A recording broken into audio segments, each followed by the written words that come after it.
Bonsoir à tous et bienvenue dans Azur Politique. Les prisons azuréennes sont-elles menacées? Est-ce que le personnel pénitentiaire est en danger? Nous nous intéressons au Var ce soir, la prison de Draguignan. Les agents y sont régulièrement intimidés ou attaqués. Des drones aussi ont déjà livré de la drogue malgré la surveillance. Alors est-ce que la prison manque de moyens humains?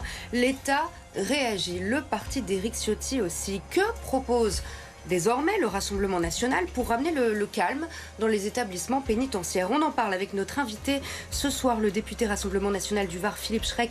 Bonsoir. Bonsoir. Merci de nous retrouver sur BFM Nice Côte d'Azur. Vous représentez la 8e circonscription Draguignan, Fayence, Ops, pour ne citer que ces communes. On va voir ensemble à quel point c'est un territoire étendu. Autre préoccupation d'ailleurs, la question de la santé avec le centre hospitalier de la Dracénie dont les urgences subissent des fermetures régulières à cause du manque de personnel. Y a-t-il une offre de santé suffisante?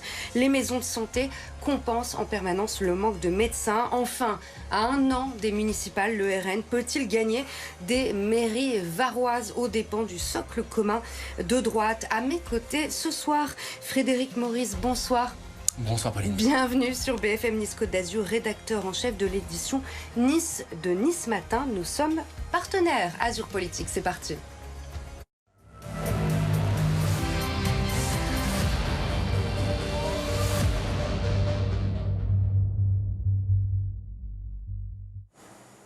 À Draguignan, les surveillants pénitentiaires alertent depuis de nombreuses années sur les menaces et violences qu'ils subissent.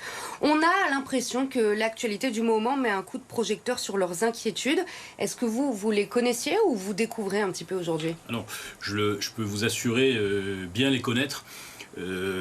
À Draguignan en particulier, puisque je rencontre les syndicats, le personnel et me rends à la maison d'arrêt régulièrement. Et au niveau national, puisque à la précédente législature, j'étais président du groupe d'études prison et conditions carcérales. Ce qui se passe à Draguignan, c'est ce qu'il se passe dans toutes les prisons de France, malheureusement. Un petit peu épargné quand même, Draguignan, par rapport aux voisines. Un petit peu épargné par rapport à l'actualité de ces 48 ou les 72 dernières heures. Mais c'est les voyous qui progressent et l'État qui recule. C'est ça, ce qu'il se passe à Draguignan et ailleurs. Nous avons une série d'agressions très récentes, des convois et des extractions qui ne respectent pas la réglementation et la sécurité. C'est-à-dire qu'on n'a pas pris en compte le drame d'Incarville qui a quasiment une année. L'évasion de Mohamed Amra, hein. Oui, voilà, avec son évasion qui a coûté la vie à 2 de nos agents pénitentiaires. Il y en a de mémoire gravement blessés, ils sont toujours en soins 3 autres. Donc manifestement, ces extractions sur certains profils demeurent des conditions d'insécurité pour la population et pour les gardiens de prison. Quand vous dites, pardon, on ne respecte pas la règle, qui ne respecte pas la règle? L'administration pénitentiaire. Alors je ne pointe pas du doigt la direction de la prison de Draguignan qui fait exactement ce qu'il faut et qui fait avec ce qu'elle a et qui, je crois, soutient. C'est pas la délibérée, hein, c'est un manque de moyens. C'est un manque de moyens. Sur certaines extractions, sur des détenus dangereux, il est prévu 4 personnels, dont un d'encadrement. Dans une actualité récente, nous a démontré, j'ai interrogé le garde des Sceaux, je l'ai saisi d'une question écrite, que cette réglementation prudentielle, ce protocole prudentiel n'est pas respecté.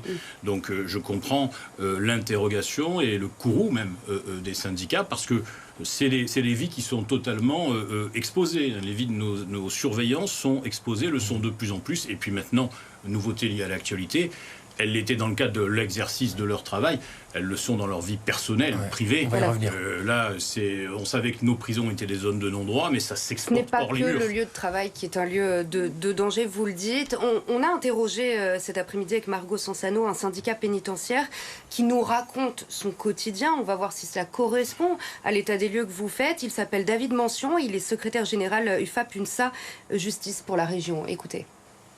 Les personnels pénitentiaires font l'objet régulièrement d'agressions verbales, d'agressions physiques dans leur quotidien, notamment dû à la surpopulation pénale. Il y a 2 voire 3 détenus en cellule avec matelas au sol qui génèrent des tensions effectivement, ce qui fait que les agents se retrouvent en première ligne. Après, nous avons aussi les livraisons par drone sur l'établissement, nous avons les projections, donc tout ça fait que des détenus peuvent se retrouver en possession d'armes blanches, d'armes létales. Hein. Les menaces effectivement sont à l'intérieur, elles sont également à l'extérieur, puisque nous, ce qu'on nous demandons, c'est l'anonymisation des personnels, mais pour l'ensemble de tous les personnels pénitentiaires, puisque dès qu'un agent fait une découverte d'un téléphone portable ou d'autres choses, il le doit dans son rapport mettre son nom, son prénom. Derrière, quand vous avez le nom et le prénom, les détenus peuvent remonter et puis trouver les adresses par des contacts extérieurs. Philippe Schreck, il y a énormément de choses dans ce que nous dit David Mention ce soir. Peut-être commençons d'abord par réagir sur le dernier problème qui a été pointé du doigt. C'est le fait que des détenus ou des complicités de détenus peuvent connaître aujourd'hui le nom d'un agent pénitentiaire et donc le retrouver facilement. Oui, c'est une difficulté, d'autant plus que nous avons des détenus qui ont de plus en plus de moyens. Alors on a parlé des narcotrafiquants, ils disposent de moyens financiers considérables, mais la difficulté, c'est que les détenus ont des moyens de communication courants, j'allais dire comme vous et moi, à l'intérieur des maisons d'arrêt, à l'intérieur des centres de détention. Moi, ça fait des années, en tout cas des mois et des mois que je dénonce ça. J'ai porté énormément d'amendements à l'occasion des 3 dernières lois de finances où j'ai été orateur de mon groupe pour le volet et la mission justice, pour essayer d'améliorer, même à la marge. Je ne vous cache pas qu'aucun de ces amendements n'a été adopté. C'est pour ça que quand je vois M. Darmanin venir à Toulon, j'ai l'impression qu'il vient face caméra faire un petit peu de communication, mais il ne vient avec rien dans ses bagages. Il y a aussi autre chose qui est pointée par le syndicaliste, c'est la surpopulation carcérale. Elle est de 80 000 détenus actuellement en France pour 62 000 places seulement. La situation à Draguignan, quelle est-elle ? Draguignan, je crois que nous avons, ça évolue chaque jour, mais nous avons effectivement une surpopulation, mais qui est relativement contenue par rapport à la capacité, c'est 740 à peu près détenus. Oui, voilà. C'est la capacité. C'est la capacité optimum, et je pense qu'on est bien sûr en deçà. Ça évolue. Mais encore une fois, la surpopulation carcérale est quelque chose de connu depuis longtemps. Le président de la République, M. Macron, dès 2017, nous a sorti une feuille de papier, nous a dit on va faire 15 000 places nettes de prison. Tous les spécialistes n'y croyaient pas d'ailleurs. Personne n'y croyait. Ouais. Monsieur Dupond-Moretti, pendant des années, nous a dit on va y arriver, on va y arriver. On a eu la loi de programmation de la justice où on nous a implanté des prisons par manque de courage de beaucoup d'élus locaux quand même qui n'osent pas défendre l'implantation de nouveaux établissements. Par manque de volonté de l'État. Par manque de volonté de l'État. Parce qu'encore une fois, ce n'est pas un élu local, ce n'est pas un maire qui va désigner une parcelle de terre et choisir l'emplacement d'une prison. C'est les services du ministère de la Justice. On voit bien dans les Alpes-Maritimes, par exemple, il y a un projet de nouvelle prison. Dès qu'un terrain a été évoqué, ça a tout de suite été la levée de boucliers organisée par les élus locaux. C'est compliqué. Alors, ça peut peut-être d'ailleurs faire changer les mentalités à présent. Absolument. Alors je pense que c'est une erreur. Nous avons à Draguignan une prison tout à fait récente, puisque la précédente avait été dévastée par des inondations. Qui s'intègre bien dans l'environnement. Qui s'intègre bien. Des progrès ont été faits, je veux dire, au niveau ergonomique, au niveau design des prisons. Et moi je le dis aux élus locaux, avoir une prison sur son territoire, c'est pas plus disgracieux ou dangereux que d'avoir un supermarché. Alors bien entendu, il y a l'actualité, il y a l'insécurité à l'intérieur de ces prisons, mais si je prends le cas de Draguignan, globalement, il n'y a pas de problème avec le voisinage. Il faut savoir ce qu'on veut, si on peut dire répressif, ce qu'on dit. Voilà, donc là, c'est sûr que j'en rappelle aux élus locaux, il faut avoir la non-réalisation de ce plan 15 000 places nettes n'est pas du fait des élus locaux. Moi, à côté de chez moi, à Draguignan, au Muy, il y a la prison qui est prévue pour 2028.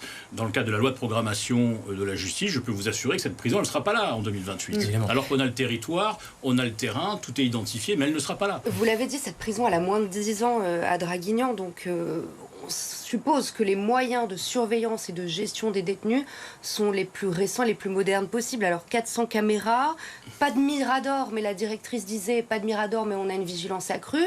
La directrice dit ça, vous dites non, il n'y a pas une vigilance accrue, puisque quand il y a une extraction de détenus, il n'y a pas assez de personnel. Si vous voulez, on a un manque de lucidité ? Il y a un manque de lucidité et il y a un manque de volonté. Ces moyens, c'est des budgets. Les budgets, c'est les lois de finances.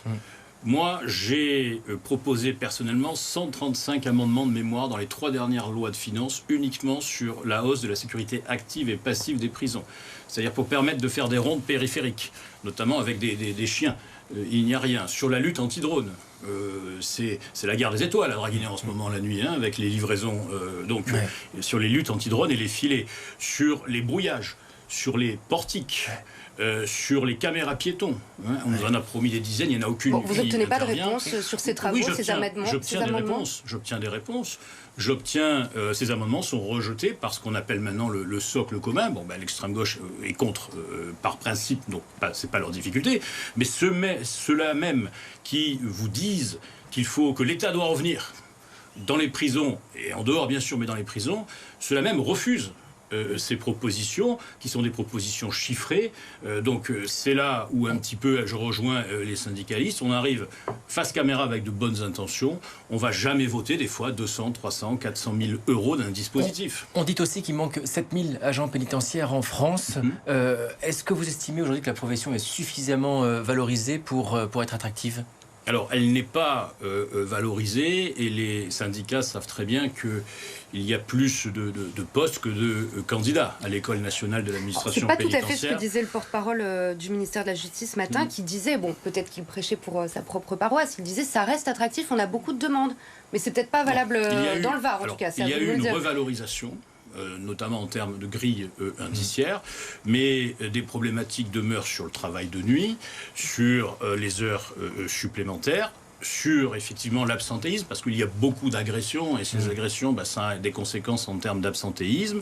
Hein, et on voit, alors pas à Draguignan, puisqu'on n'a pas de narcotrafiquants ou des criminels d'une extrême dangerosité en nombre, mais l'on voit poindre des difficultés sur la pénétration par les trafiquants organisés des personnels pénitentiaires qui commencent à injecter, c'est vraiment une grande crainte, on l'a évoqué avec le ministre lors de la loi sur le narcotrafic, c'est une crainte qu'on injecte finalement des agents dormants parmi les agents pénitentiaires. Après, il y a une alternative possible aussi, c'est-à-dire que les spécialistes disent c'est un puissant fond de toujours ajouter des prisons, toujours ajouter des moyens. Est-ce qu'il ne faut pas revoir la politique pénale? Parce qu'en fait, les prisons aujourd'hui, d'abord on les remplit systématiquement, mais surtout les gens ressortent souvent encore pire qu'avant, 40% de taux de récidive dans les 5 ans qui suivent.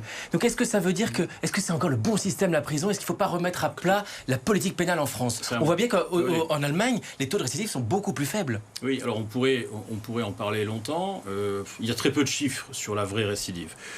J'allais vous dire 40% de récidive, c'est beaucoup, mais ça veut dire 60% de non-récidive. Mais pour les faits souvent plus graves. On dit souvent que c'est l'école de la criminalité. Là où vous avez le plus de récidives infraction par infraction, c'est les chiffres du ministère de la Justice, c'est les infractions pour lesquelles on ne va pas en prison. Ou on ne va plus en prison, c'est-à-dire le vol simple, les violences simples, la délinquance des mineurs. Là, vous avez un taux de récidive important. La prison n'est pas la panacée, mais je suis désolé, lorsqu'on a des comportements violents, dangereux, délictueux et répétés, c'est pas en laissant les gens dehors qu'on va améliorer la situation. Après, on peut discuter sur la notion de courte peine, c'est de plus en plus dans les tuyaux. Mais enfin, je ne pense pas que vider les prisons ou réduire les places soit la solution des maux qui touchent notre société. Philippe Schreck, que l'État n'est pas au rendez-vous, n'est pas à la hauteur, que d'autres partis comme le vôtre ont pointé du doigt bien avant les événements d'actualité ce qui se passe dans les prisons. Pour autant, quand même, le ministre de l'Intérieur a eu des mots forts. Il a parlé d'actes de guerre contre la République. Il y a 10 000 policiers réservistes du syndicat des policiers réservistes qui se disent prêts à intervenir si besoin pour surveiller les abords des prisons. Je vais vous faire réagir à tout ça. Et Éric Ciotti, qui a visité hier la prison de Nice et qui a formulé plusieurs propositions, anonymat des agents, des peines planchées. En fait, le Rassemblement national, vous êtes pas forcément les premiers à réagir sur le sujet ou les plus forts à réagir sur le sujet. Est-ce que vous êtes d'accord avec Éric Ciotti? Est-ce que vous êtes d'accord avec le ministère de l'Intérieur aujourd'hui? Alors le ministère de l'Intérieur, c'est le ministère de la parole, hein. Vous avez des mots, alors toujours les mêmes, hein. L'État reste fort, l'État ne va pas reculer, c'est la guerre, à la guerre nous allons faire la guerre. Enfin vraiment on est dans le verbatim du ministre de l'Intérieur qui ne propose rien et qui n'emmène rien. Éric Ciotti, qui est notre allié politique naturellement, connaît le diagnostic que nous, encore une fois, que nous posons. Les peines planchées, les peines planchées sont un autre sujet. Ça ne va pas régler hein, moi, je suis pour, bien entendu, les peines planchées, mais ça ne va pas régler la situation pénitentiaire et carcérale. Hein. En revanche, l'anonymisation du personnel est une chose importante, qui, je crois, va être fait dans les centres de super-sécurité qui ont été décidés par le ministre. Que vous soutenez d'ailleurs ces deux centres. Le RN a voté. On l'a voté pour, on le soutient. ça pose des problèmes de moyens. Ouais. Enfin, quand on résout un problème, souvent, on en pose d'autres, mais ça c'est l'action publique. Mais c'est vrai qu'on va arriver sur des accréditations. Hein, vous avez des accréditations dans la police, dans la gendarmerie, il n'y en a pas dans la justice. Donc il faudra arriver là-dessus pour protéger et mieux connaître nos gardiens de prison. On va changer complètement de sujet, mais pas moins important. C'est le sujet de la santé dans votre circonscription. Est-ce que la santé est en danger dans le Var? Le centre hospitalier de Draguignan est sorti d'une longue période de fermeture des urgences, faute de personnel. Est-ce que vous savez si la situation est bien stabilisée aujourd'hui? Déjà, je pense que je veux avoir une pensée, je veux dire, pour le courage des personnels soignants, notamment au centre hospitalier de la Dracénie, qui eux aussi font avec les moyens qu'ils ont et connaissent aussi des problèmes de sécurité, puisque lorsque vous avez une offre de soins dans une telle tension, ça crée naturellement un énervement de la part de certains patients. L'offre de soins, naturellement, n'est pas concevable, puisque nous avons les défauts de la ruralité sans avoir les avantages des métropoles.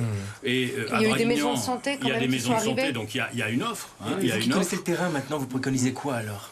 Ah bien, on est encore sur un problème national. Ouais. On est sur un problème national. Moi, quand j'ai été élu en 2022, mon contradicteur disait on a fait le Ségur de la santé, comme on avait fait le Beauvau de la sécurité ou le Grenelle de l'environnement. Et quoi? On a fait le Ségur de la santé, c'est pas une baguette magique. On n'a pas de financement, on ne sait pas ce qui se passe vraiment dans les ARS. Le centre de Draguignan au niveau des urgences est ouvert, mais j'allais dire sur une jambe. Et lorsqu'il est ouvert, et il faut bien constater qu'il est en énorme tension. Votre remède, ce que vous faites remonter les informations du terrain dans l'hémicycle, mais vos propositions, ça peut être quoi? Créer des équipes territoriales, tout simplement injecter plus d'argent? Écoutez, moi je pense que il y a un problème d'argent, il y a un problème de recrutement, mais c'est à l'échelle nationale. Nous payons une politique de santé, parce qu'on parle des urgences, mais on a fermé des services. Au fil des années, au centre hospitalier d'Arcy, on a fermé l'oncologie pour faire des économies. Alors, on vous ferme des services, et puis une fois qu'on vous a fermé les services, on vous dit vous êtes devenu trop petit pour qu'on mette le paquet et qu'on vous étoffe l'offre médicale. Donc, naturellement, la première des démarches, c'est, et nous le demandons, dans des villes moyennes, mais Draguignan, c'est 40 000 habitants, 100 000 habitants dans le cadre de la communauté d'agglomération, il faut déjà arrêter l'hémorragie et de fermer les services. Plus vous fermez des services, plus vous restreignez l'offre, plus vous restreignez l'attractivité d'une zone territoriale en matière de soins.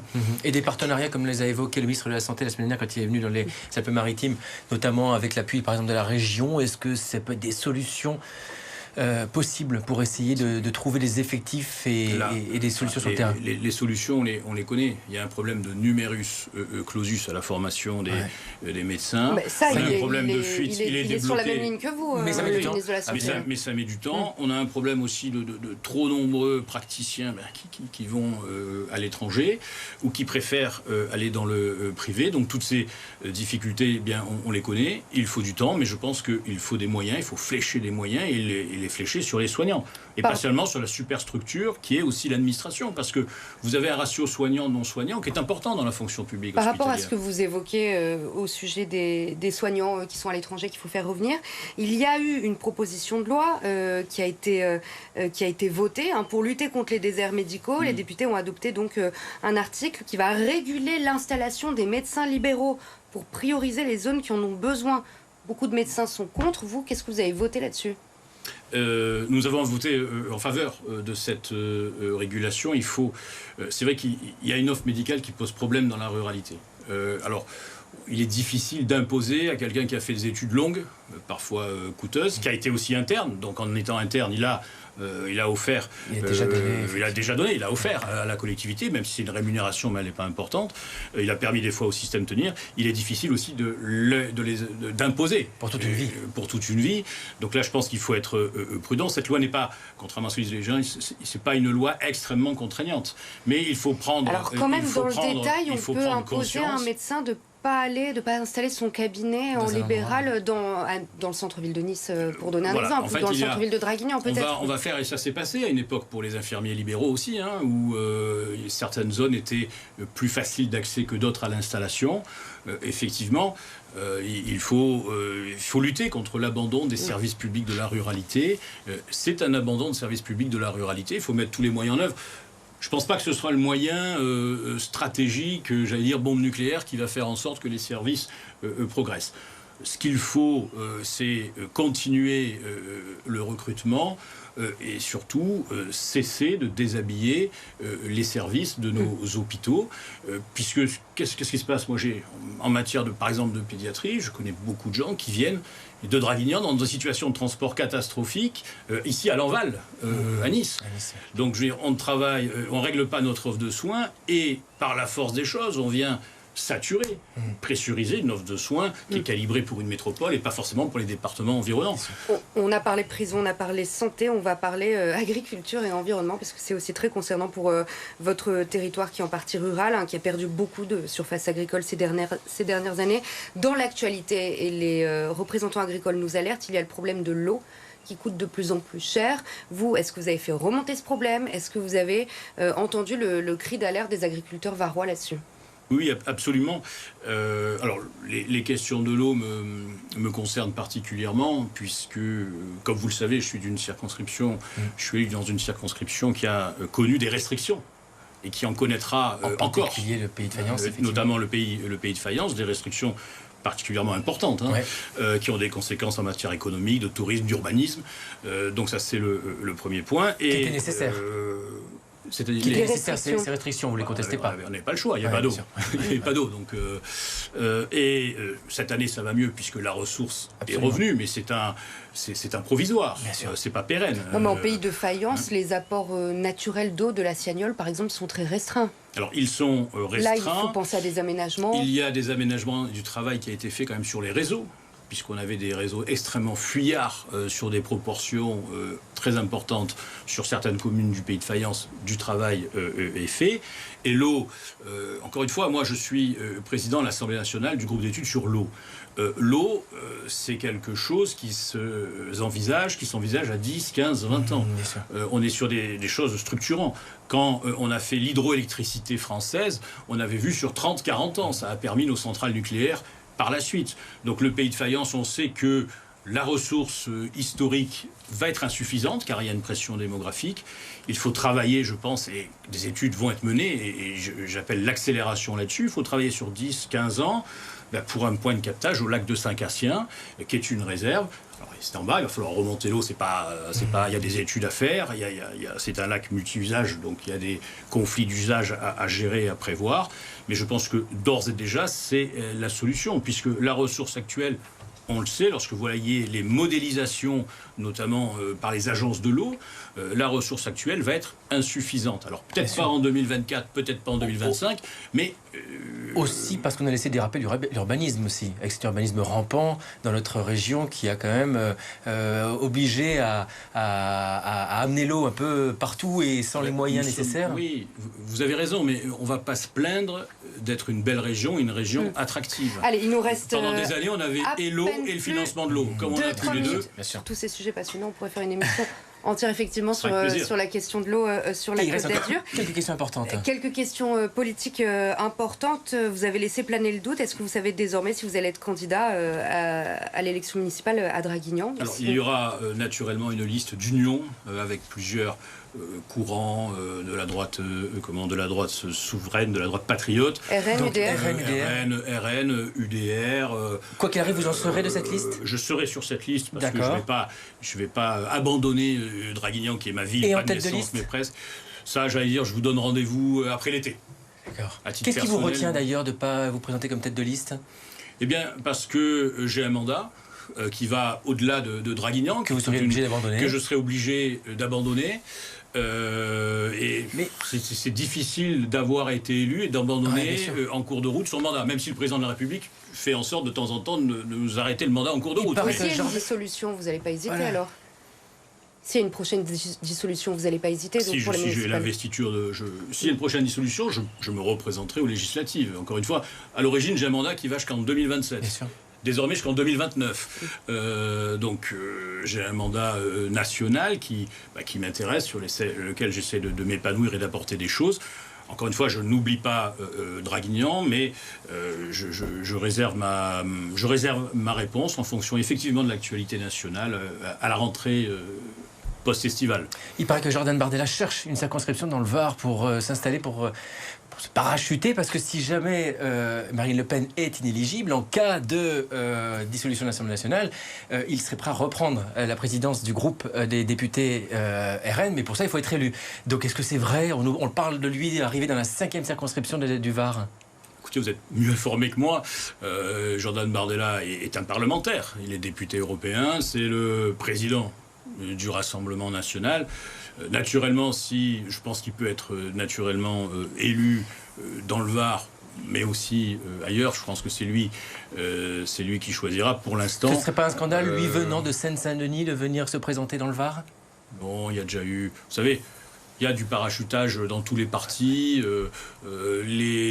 Beaucoup de députés de gauche ne connaissent même pas leur circonscription, chez LFI notamment. Donc je pense que Jordan Bardella connaît certains secteurs du Var. Ce serait pas un scandale. Encore une fois, c'est les électeurs qui choisissent.